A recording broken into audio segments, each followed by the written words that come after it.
கலாத்தியர் அதிகாரம் 5. ஆனபடியினாலே நீங்கள் மறுபடியும் அடிமைத்தனத்தின் நுகத்துக்குட்படாமல் கிறிஸ்து நமக்கு உண்டாக்கின சுயாதீன நிலைமையிலே நிலை கொண்டிருங்கள். இதோ நீங்கள் விருத்த சேதனம் பண்ணிக்கொண்டால் கிறிஸ்துவினால் உங்களுக்கு ஒரு பிரயோஜனமும் இராது என்று பவுலாகிய நான் உங்களுக்கு சொல்லுகிறேன். மேலும் விருத்த சேதனம் பண்ணிக்கொள்ளுகிற எந்த மனுஷனும் நியாய பிரமாணம் முழுவதையும் நிறைவேற்ற கடனாளியாயிருக்கிறான் என்று மறுபடியும் அப்படிப்பட்டவனுக்கு சாட்சியாக சொல்லுகிறேன். நியாய பிரமாணத்தினால் நீதிமான்களாக விரும்புகிற நீங்கள் யாவரும் கிறிஸ்துவை விட்டு பிரிந்து கிருபையினின்று விழுந்தீர்கள். நாங்களோ நீதி கிடைக்கும் என்ற ஆவியைக் கொண்டு விசுவாசத்தினால் நம்பிக்கையோடே காத்திருக்கிறோம். கிறிஸ்து இயேசுவினிடத்தில் விருத்த சேதனமும் விருத்த சேதனமில்லாமையும் ஒன்றுக்கும் உதவாது. அன்பினால் கிரியை செய்கிற விசுவாசமே உதவும். நீங்கள் நன்றாய் ஓடினீர்களே. சத்தியத்திற்கு கீழ்ப்படியாமற் போக உங்களுக்கு தடை செய்தவன் யார்? இந்த போதனை உங்களை அழைத்தவரால் உண்டானதல்ல. புளிப்புள்ள கொஞ்ச மாவானது பிசைந்த மாவனைத்தையும் உப்ப பண்ணும். நீங்கள் வேறு விதமாய் சிந்திக்க மாட்டீர்கள் என்று நான் கர்த்தருக்குள் உங்களை குறித்து நம்பிக்கையாயிருக்கிறேன். உங்களை கலக்குகிறவன் எப்படிப்பட்டவனாயிருந்தாலும் தனக்கேற்ற ஆக்கினையை அடைவான். சகோதரரே, இதுவரைக்கும் நான் விருத்த சேதனத்தை பிரசங்கிக்கிறவனாயிருந்தால் இதுவரைக்கும் எண்ணத்திற்கு துன்பப்படுகிறேன். அப்படியானால் சிலுவையை பற்றி வரும் இடரல் ஒளிந்திருக்குமோ? உங்களை கலக்குகிறவர்கள் தரிப்புண்டு போனால் நலமாயிருக்கும். சகோதரரே, நீங்கள் சுயாதீனத்திற்கு அழைக்கப்பட்டீர்கள்.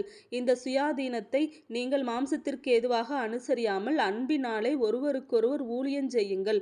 உன்னிடத்தில் நீ அன்பு கூறுவது போல பிறனிடத்திலும் அன்பு கூர்வாயாக என்கிற இந்த ஒரே வார்த்தையிலே நியாய பிரமாணம் முழுவதும் நிறைவேறும்.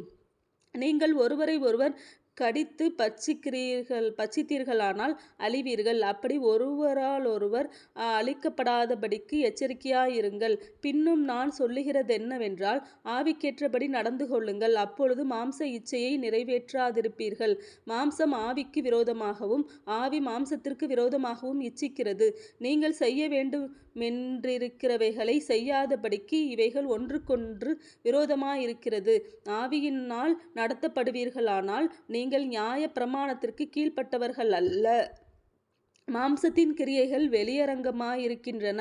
இவையாவன: விபச்சாரம், வேசித்தனம், அசுத்தம், காம விகாரம், விக்கிரகாராதனை, பில்லி சூனியம், பகைகள், விரோதங்கள், வைராக்கியங்கள், கோபங்கள், சண்டைகள், பிரிவினைகள், மார்க்க பேதங்கள், பொறாமைகள், கொலைகள், வெறிகள், களியாட்டுகள் முதலானவைகளே. இப்படிப்பட்டவைகளை செய்கிறவர்கள் தேவனுடைய ராஜ்யத்தை சுதந்தரிப்பதில்லை என்று முன்னே நான் உங்களுக்கு சொன்னது போல இப்பொழுதும் உங்களுக்கு சொல்லுகிறேன். ஆவியின் கனியோ அன்பு, சந்தோஷம், சமாதானம், நீடிய பொறுமை, தயவு, நற்குணம், விசுவாசம், சாந்தம், இச்சையடக்கம். இப்படிப்பட்டவைகளுக்கு விரோதமான பிரமாணம் ஒன்றுமில்லை. கிறிஸ்துவினுடையவர்கள் தங்கள் மாம்சத்தையும் அதன் ஆசை இச்சைகளையும் சிலுவையில் அறைந்திருக்கிறார்கள். நாம் ஆவியினாலே பிழைத்திருந்தால் ஆவிக்கேற்றபடி நடக்கவும் கடவோம். வீண் புகழ்ச்சியை விரும்பாமலும் ஒருவரை ஒருவர் கோபமூட்டாமலும் ஒருவர் மேல் ஒருவர் பொறாமை கொள்ளாமலும் இருக்க கடவோம்.